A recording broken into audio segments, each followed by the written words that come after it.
오늘 본문의 말씀은 우리가 너무나도 잘 아는 솔로몬에 대한 얘기입니다. 그리고 솔로몬이 누렸던 부귀영화에 대해서 기록하고 있는 말씀이기도 합니다. 이 솔로몬이 누렸던 부귀영화를 통해서 우리가 이 제목처럼 잊지 말아야 될 것이 무엇인지 이 말씀을 통해서 교훈받는 시간이 되었으면 좋겠습니다. 먼저 솔로몬이 어떤 부귀영화를 누렸는지 20절부터 끝까지 참 잘 설명해 주고 있고, 우리가 표현이 좀 과장될 수도 있지만 죽었다 깨어나도 누릴 수 없는 부귀영화를 누린 것들을 보게 됩니다. 여기 보니까 20절에서부터 이렇게 말씀하고 계십니다. 유다와 이스라엘의 인구가 바닷가에 모래같이 많게 되매 먹고 마시며 즐거워하였더라고 말씀합니다. 하나님께서 어떻게 보면 예적부터 말씀하신 약속의 말씀을 이루신 것일지도 모르겠습니다. 유다와 이스라엘 백성들이, 모든 온 이스라엘 백성들이 인구가 바닷가의 모래같이 이렇게 번성하였다고 이렇게 말씀하고 계십니다. 그리고 그 사람들이 어떻게 살아갔냐면 먹고 마시며 즐거워하였다고 말씀합니다. 그 삶에 어둠이 없고 먹고 마심에 부족함 없이 그렇게 살아갔다고 오늘 말씀에 기록하고 있습니다. 그리고 21절에 보니까 솔로몬이 다스리던 그 왕국이 세상 가운데 어떤 나라였냐면 21절 하반절에 보면 모든 나라를 다스림으로 솔로몬이 사는 날 동안에 그 나라들이 조공을 바쳤었다고 이렇게 하고 있습니다. 자기들이 이제 재배하거나 그리고 관리하는 것들 외에 주변 나라들이, 모든 나라들이 솔로몬을 향해서 와서 조공을 바치는 시절이었다고 말씀하고 있습니다. 그래서 자기들이 가지고 있는, 보유하고 있는, 관리하고 있는 것들 외에 다른 것들이 부수적으로 들어오다 보면 그것들이 넘쳐날 거 아닙니까? 그러다 보면 그 나라의 모든 사는 사람들이 부를 누리고 그리고 먹고 마심에 부족함 없이 살아가는 것은 당연한 일들입니다. 그리고 얼마나 부귀영화를 누렸는지, 그리고 얼마나 풍요롭게 살아갔는지를 잘 표현해 주는 말씀이 있는데 22절부터 23절까지 보면 이렇게 말씀합니다. 우리 22절과 23절 어떤 말씀을 하고 있는지 다시 한번 읽어보겠습니다. 시작. 솔로몬의 하루의 음식은 밀가루가 30고리요 굵은 밀가루가 60고리요 살찐 소가 10마리요 초장의 소가 20마리요 양이 100마리이며 그 외에 수사슴과 노루와 암사슴과 살찐 새들이었더라. 아멘. 이게 며칠 먹는, 어떻게 보면 우리가 이렇게 잡으면 몇 달은 먹겠죠. 그 정도의 양인데 이걸 하루의 음식으로 먹었다고 얘기되어 있습니다. 근데 여기에서 보면 솔로몬이 이 많은 음식들을 무분별하게 먹었다는 것이 아니라 그 솔로몬이 거하는 왕궁에 사람들이 얼마나 많고 그리고 그 세력들이 얼마나 강했는지 보여주면서, 여기에 보니까 밀가루 30고루, 굵은 밀가루가 60고루입니다.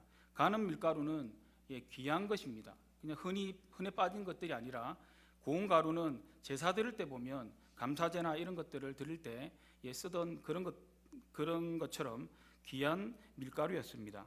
그런데 여기 보니까 굵은 밀가루가 나오는데 이것들은 평민들이 먹는, 어떻게 보면 종들이나 평범한 사람들, 어떻게 따지면 이제 백성들이 먹는, 흔히 먹는 그런 밀가루의 종류들입니다.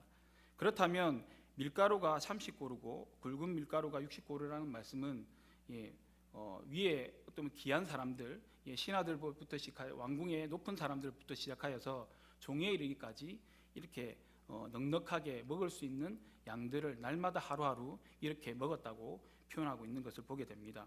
그리고 문헌에 보면 기록되어 있는 게, 이거 굵은 밀가루가 60고루 정도 된다면 14,000명 정도, 그 정도 먹을 양이 정도랍니다. 그러면 여기 있는 사람들은 1년도 먹겠죠. 그 정도로 많은 양을 그렇게 하루 음식으로 먹었다고 나와 있습니다. 그리고 날마다 살찐 송아지를 10마리 잡고, 그리고 초장의 소가 20마리 이렇게 나열하면서 많은 음식들을 풍요롭게 먹고 하루하루를 그렇게 보내었다고 표현하고 있습니다. 그리고 25절의 말씀을 보니까 솔로몬이 사는 날 동안에 유다와 이스라엘이 단에서부터 브엘세바라고 되어 있는데, 이거는 이스라엘의 영토를 얘기합니다. 끝에서 끝에까지 모든, 그렇게 이제 다시 표현하자면 이스라엘의 모든 이제 영토에서 각기 포도나무 아래와 무화과나무 아래에 평안히 살았다고 이렇게 얘기하고 있습니다. 뭐 사람들이 포도나무 밑에서 이제 탱자탱자하면서 그렇게 놀았던 게 아니라 여기에서 표현하고 있는 것은 포도나무와 무화과나무는 그 시대에 상징하는 것들이 있습니다. 풍요롭고 그리고 평화롭고 번영하는 그런 표현들을 상징적으로 얘기하는 것들이 포도나무입니다. 그리고 무화과나무입니다. 그렇게 따지면 이게 25절의 말씀은 솔로몬이 다스리던 그때에 이스라엘 백성들이 모두가 포도나무 아래에 있는 것처럼 무화과나무 아래에 있는 것처럼 번영을 누리고 그리고 평화를 누렸던 그런 시대를 살아갔다고 얘기하고 있는 것을 보게 됩니다. 그리고 27절에 보니까 이렇게 얘기합니다. 솔로몬 왕과 왕의 상에 참여하는 모든 자를 위하여 먹을 것을 공급하여 부족함이 없게 했다고 이렇게 얘기하고 있습니다. 솔로몬 왕뿐만 아니라 왕에 같이 참여하는 모든 자들이 부족함 없이 날마다 부족함 없이 넉넉하게 그렇게 먹고 마시고 그렇게 즐겼다고 말씀하고 있습니다. 그뿐만 아니라 위에는 이제 사람들이지 않습니까? 그런데 여기 28절에 보니까 말과 준마가 나옵니다. 이 시대 때 많은 준마와 그리고 말들이 있는데 이 관리하기가 참 힘듭니다. 사람보다 더 많이 먹는 게 이제 짐승이지 않습니까? 이 짐승들을 관리하기가 참 힘듭니다. 말과 준마라는 것은 전쟁에 참여하는 그리고 귀한 말이거든요. 관리를 특별하게 잘 해야 되는 겁니다. 잘 먹이고 또 잘 입히고 이런 것들이 필요합니다. 관리가 필요한데 그들이 먹는 것들이 최상으로 먹였다는 것을 보게 됩니다. 보리와 꼴을 그 말들이 있는 곳으로 가져갔다고 얘기합니다.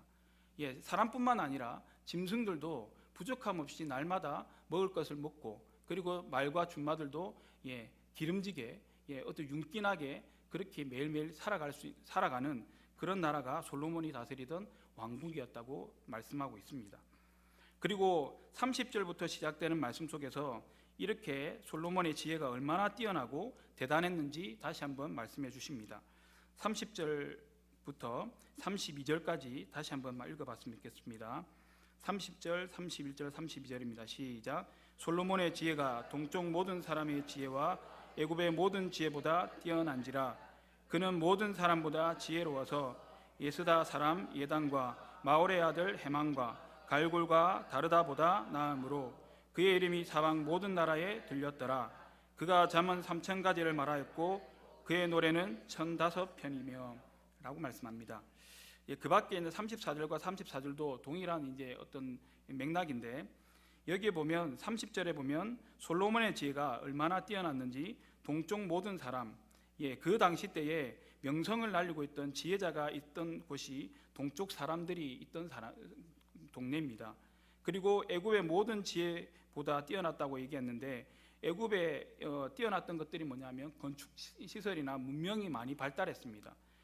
여기서 30절에서 말씀하는 것들은 동쪽 모든 사람 지혜 그리고 애굽의 모든 사람 지혜라고 얘기하는 것은 그 당시 때의 문명이 세상 사람들이 알만한 명성이 알려져 있는 그 문명이 발달한 이곳보다 솔로몬이 지혜로 만들어낸 것들이 더 사람들에게 알려지고 대단했다고 표현하고 있는 것을 보게 됩니다. 그렇게 따져보면 어떤 것이냐면 학문적으로 문학이나 과학이나 건축학이나 이런 것들이 솔로몬이 이 사람들이 연구하고 했던 것들인데 근데 솔로몬이 지혜가 얼마나 뛰어났던지 그 사람들을 앞질러서 대단한 이제 건축학과 그리고 과학들 그리고 그 사람들을 뛰어넘는 문학들을 솔로몬이 그 당시 때에 업적으로 남겼다는 것을 말씀해 주십니다. 그뿐만 아니라 이것에 그치지 않고 31절에 보니까 지혜로워서 예스라 사람 에단과 그리고 마올의 아들 헤만과 갈골과 다르다라는 사람이 있는데 이 사람들은 문화예술적으로 뛰어난 사람들입니다. 춤이면 춤 이런 것들이 예술적인 우리가 연예인들 있지 않습니까? 그리고 이런 예술 분야 사람들 있지 않습니까? 전문가들 그런 것처럼 이 사람들이 알만한 이름하면 알만한 문화예술에 뛰어나고 명성 있는 사람들이었습니다. 그런데 이 사람들보다 더 뛰어난 게 솔로몬의 지혜였던 겁니다. 솔로몬이 어떻게 지혜라는 것은 이런 모든 능력에서 솔로몬이 탁월했다는 것을 말씀해 주십니다. 이 세상에 명성이 있고 대단하다고 그렇게 알려져 있는 사람들보다도 솔로몬은 다방면으로 모든 분야에서 뛰어난 사람이었다고 성경은 기록하고 있는 것을 보게 됩니다. 그래서 그것을 알 수 있는 것은 뭐냐 하면 예술적인 부분이나 문화예술적으로 뛰어났다는 것을 증명하는 것은 성경에 보면 잠언이 3,000가지를 말하였다고 이렇게 말씀합니다. 잠언이 이제 솔로몬이 지은 거지 않습니까? 그런 것처럼 솔로몬의 우리가 잠언을 읽다 보면 지혜서라고 우리가 알 정도로 그게 보면 지혜가 많이 담겨져 있는 것을 보게 됩니다. 우리 일상을 살아가다는 모든 삶의 모든 것들을 우리가 지혜로 얻을 수 있는 것들이 잠언의 말씀입니다. 그리고 여기에 보면 시편에 보면 솔로몬이 지은 시편도 있거든요. 그게 보면 그의 노랫말이나 시적인 부분들이나 얼마나 뛰어난지 그의 노래가 1,005편이 있다는 것을 말씀해 주면서 이것을 통해서 우리가 문화예술적으로도 얼마나 솔로몬이 뛰어난지를 말씀해 주고 계십니다. 그래서 34절에 보니까 이렇게 말씀을 합니다. 34절도 같이 한번 읽겠습니다. 시작. 사람들이 솔로몬의 지혜를 들으러 왔으니 이는 그의 지혜의 소문을 들은 천하 모든 왕들이 보낸 자들이더라. 아멘. 그래서 모든 명성 있고 동쪽에 가면 이 사람을 만나면 우리가 이 분야에 대해서 지혜를 얻을 수 있고, 그리고 애굽으로 가면 이런 분야에 대해서 지혜를 얻을 수 있는데, 그런데 거기에 갈 필요 없이 여기저기 갈 필요 없이 솔로몬에 오면 모든 것을 우리가 알 수 있고 들을 수 있다는 것을 사람들에게 알려졌다는 겁니다. 그래서 사람들이 누구나 할 것 없이 그의 지혜를 얻기 위해서, 그리고 배우기 위해서 먼 길에서도 땅끝에서부터 시작해서 가까운 데 이르기까지 모든 사람들이, 모든 왕들이 신하들을 보내서 그 나라의 전문가들을 보내서 그 지혜를 얻기 위해서 사람들을 보내었다고 말씀하고 있는 것을 보게 됩니다. 이처럼 20절에서 34절까지 오늘 본문의 말씀은 솔로몬이 얼마나 많은 지혜와 명성을 얻었는지, 영화를 누렸는지 우리에게 말씀해 주십니다. 이 세상에 솔로몬만큼 비교할 만한 사람이 아무도 없다는 것을 오늘 말씀을 통해서 얘기합니다. 그런데 우리가 기억하고 알아야 될 것은 뭐냐면, 우리가 알듯이 결론은 알지 않습니까? 솔로몬의 마지막이, 솔로몬의 영화가, 부귀영화가 영원했습니까? 지금 우리가 기억하는 것은 솔로몬이 이런 사람이다, 이런 부귀영화를 누렸다, 그 흔적들은 남아있지 않습니다. 우리가 알듯이 솔로몬의 부귀영화도, 그 대단한 부귀영화도 있다가 사라지는 것이라고 분명히 말씀합니다.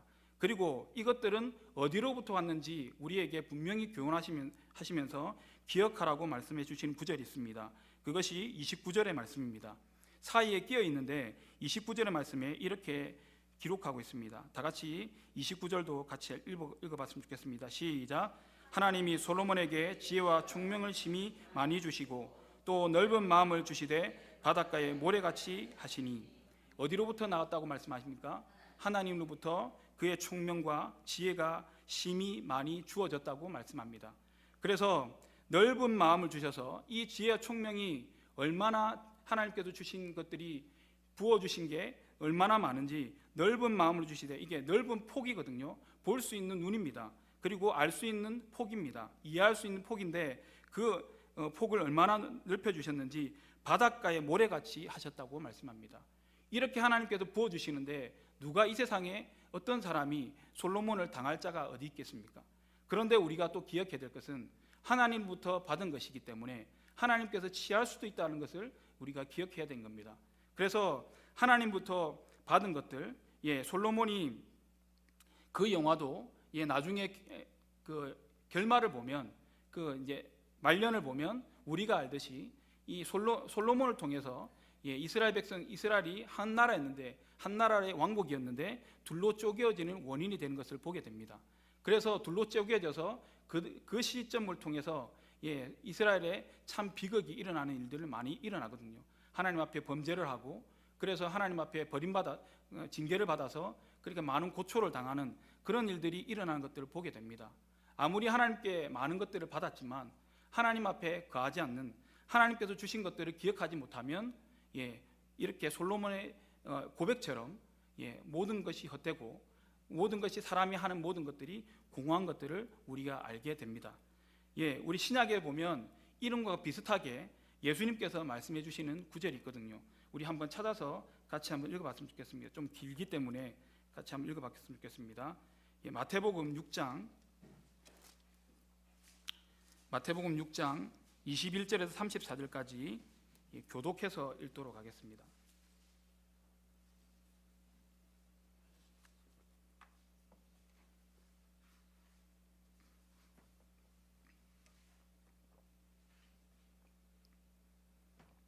마태복음 6장 21절에서 34절까지 말씀입니다. 교독해서 읽겠습니다. 내 보물이 있는 그곳에는 내 마음도 있느니라.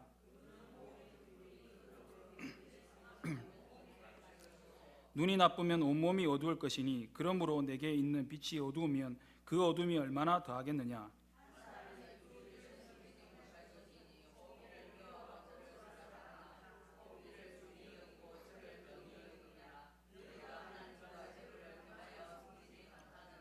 그러므로 내가 너희에게 이르노니 목숨을 위하여 무엇을 먹을까 무엇을 마실까 몸을 위하여 무엇을 입을까 염려하지 말라. 목숨이 음식보다 중하지 아니하며 몸이 의복보다 중하지 아니하냐.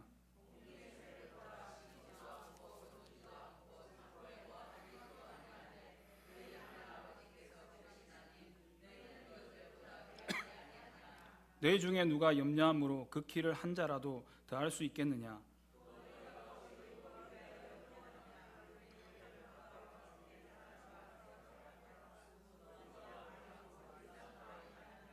그러나 내가 너희에게 말하노니 솔로몬의 모든 영광으로도 입은 것이 이 꽃 하나만 갖지 못하였느니라.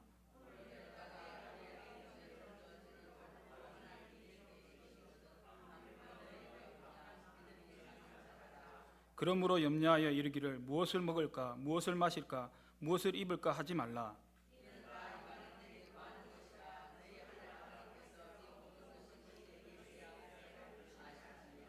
그런즉 너희는 먼저 그의 나라와 그의 의를 구하라. 그리하면 이 모든 것을 너희에게 더하시리라. 그러므로 내일 일을 염려하지 말라. 내일 일은 내일 일이 염려할 것이요 한날의 괴로움은 그날로 족하니라. 아멘. 오늘 본문의 말씀처럼 솔로몬의 영광에 대해서 잠깐 언급하는 구절이 있습니다. 29절에 보니까 백합화를 예를 들면서 이 백합화가 들의 백합화가 피어나는 원리를 너희들이 보아라. 그 백합화가 수고하고 자기가 관리해서 이렇게 피고 그렇게 하는 것들을 보았느냐라고 이렇게 말씀하십니다. 그렇지만 수고도 아니하고 길쌈도 하지 않지만 그러나 내가 너희에게 말하노니 솔로몬의 모든 영광으로도 입은 것이 이 꽃 하나만 갖지 못하다고 이렇게 말씀하시는 것을 보게 됩니다. 우리가 아는 것처럼 앞서 우리가 언급했던 것처럼 솔로몬의 영광이 대단하다는 것을 우리가 익히 보았지 않습니까? 그럼에도 불구하고 예수님께서 말씀하시기를 그 대단한 솔로몬의 부귀영화도 이 들에 피는 하찮은 이 백합화보다 못하다고 이렇게 말씀하시는 것을 보게 됩니다. 왜 그렇습니까? 이 백합화는 하나님께서 기르시고 하나님께서 관리하시기 때문이라고 말씀하십니다. 그래서 이 솔로몬의 영광이라는 것은 사람이 어떻게 아둥바둥하고 정성껏 그리고 애지중지하여서 겨우 입는 의복이 솔로몬의 영광의 옷입니다. 그러나 그것들은 생명을 주지 못합니다. 여기에서 백합화, 단순한 백합화가 아니라 이거는 살아있는 백합화거든요. 그래서 하나님께 이 말씀은 어떤 말씀이냐면 하나님께서 인간은 우리가 한계가 있는데 생명을 살리고 죽이는 것은 우리가 할 수 없는 한계라고 말씀하십니다. 그렇지만 비록 들에 피는 백합화이지만 그는 한착해 보이는 백합화이지만 그렇지만 하나님께서 기르시면 생명도 움트게 할 수 있는 그런 능력이 있다고 말씀합니다. 하나님부터 나오는 것들은 생명이 움트는 것들이고 사람이 아무리 애를 써도 그 생명을 어떻게 할 수 없다고 말씀하십니다. 그래서 이 땅에 생명을 주관하고 소멸하는 능력은 하나님 앞에 있다는 것을 우리에게 말씀해 주십니다. 그렇다면 우리가 이것을 통해서 우리가 교훈받는 것들이 무엇이겠습니까? 솔로몬 지혜가 그보다 못하다면 하나님께서 주어진 그 백합화보다 못하다면 우리는 어떤 적용을 해야 되겠습니까? 우리가 이 세상의 사람들이 솔로몬보다 지혜보다 뛰어난 비교 대상이 될 수 있는 사람이 아무도 없다고 했습니다. 그런데 그 대단한 솔로몬도 하나님 앞에서 아무것도 아니라고 말씀해 주고 계십니다. 그러면 우리가 어떤 선택과 어떤 삶의 적용을 해야 되겠습니까? 이 말씀을 통해서 우리가 바라봐야 될 것, 물론 힘듭니다. 세상에 보이는 것들이 당장 보이는 것들은 세상이고, 그리고 보이지 않는 것이 하나님의 뜻이고 하나님의 말씀입니다. 그렇지만 우리가 결말은 알지 않습니까? 결말을 알고 있기 때문에 그 능력의 손을 어떻게 잡아야 될지, 우리가 어떤 적용과 어떤 삶으로 살아야 될지 오늘 말씀을 통해서 말씀해 주십니다. 익히 우리가 잘 아는 말씀이지만, 그리고 날마다 듣는 말씀이지만 우리의 삶 속에서 어떤 적용을 해야 되겠습니까? 내 힘으로 이 영광을 지키기 위해서 살아야 되겠습니까? 아니면 하찮은 들풀이라도 잠깐 하루하루 살아가는 그 삶을 하나님 앞에 맡기는 것이 우리의 삶의 적용이겠습니까? 오늘도 하루하루 살아가는 녹록치가 않습니다. 그렇지만 하나님 앞에 들풀도 입히시는 주님께서 우리에게 말씀하시지 않습니까? 이것들보다 너희들이 귀하다고 말씀합니다. 하물며 너희 까보냐 라고 말씀하시면서 우리에게 말씀하시기를 이렇게 말씀하십니다. 33절과 34절에 이렇게 말씀하시는데 다시 한 번만 읽어봤으면 좋겠습니다. 시작. 그런즉 너희는 먼저 그의 나라와 그의 일을 구하라. 그리하면 이 모든 것을 너희에게 더하시리라. 그러므로 내일 일을 염려하지 말라. 내일 일은 내일이 염려할 것이요 한 날의 괴로움은 그날로 족하니라. 아멘. 우리 보고 뭐라고 하십니까? 그것들 바라보지 말고 지금 너희들이 바라봐야 될 건 뭐냐면 하나님의 나라와 의를 구하는 것. 이게 무엇이겠습니까? 하나님과의 관계를 먼저 더 신경 쓰고 더 힘쓰라고 말씀해 주고 계십니다. 우리가 염려하는 것들이 내일을 위해서 염려하는 것이지 않습니까? 그렇다면 34절에 보니까 이렇게 말씀하시거든요. 내일 일을 위하여 염려하지 말라. 내일 일은 내일이 염려한다고 말합니다. 이게 무슨 말씀이실까요? 내일을 염려한답니다. 이거는 내일을 우리가 알 수 있습니까? 없습니까? 없습니다. 이게 내일을 알 수 있는 분은 오직 하나님밖에 없으시거든요. 내일을 염려한다는 것은 하나님께서 알아서 하신다는 겁니다. 하나님께서 그거 주관하신다는 말씀입니다. 내일을 주관하시는 하나님 앞에 우리가 그 마음과 뜻을 구하고 그리고 우리의 생각을 놓으면 하나님께서 그 길을 인도하신다고 말씀합니다. 그 일들로 잠시 쉬시기 바랍니다. 오늘 괴로움이 있으시다면, 걱정과 염려가 있으시다면 잠자리에 드실 때는 가지고 가지 마십시오. 지금 문을 나가시면 집에 가셔서 편히 주무십시오. 너무 쉽게 말하는 것 같지만 오늘 말씀하시지 않습니까? 내일 일은 내일에게 맡겨랍니다. 우리의 모든 염려, 내일을 주관하시는 하나님 앞에 맡김으로 하나님께 주시는 그 잠깐의 시간들이지만 평안과 안식을 누리시는 저와 여러분이 되기를 간절히 소망합니다. 기도하시겠습니다.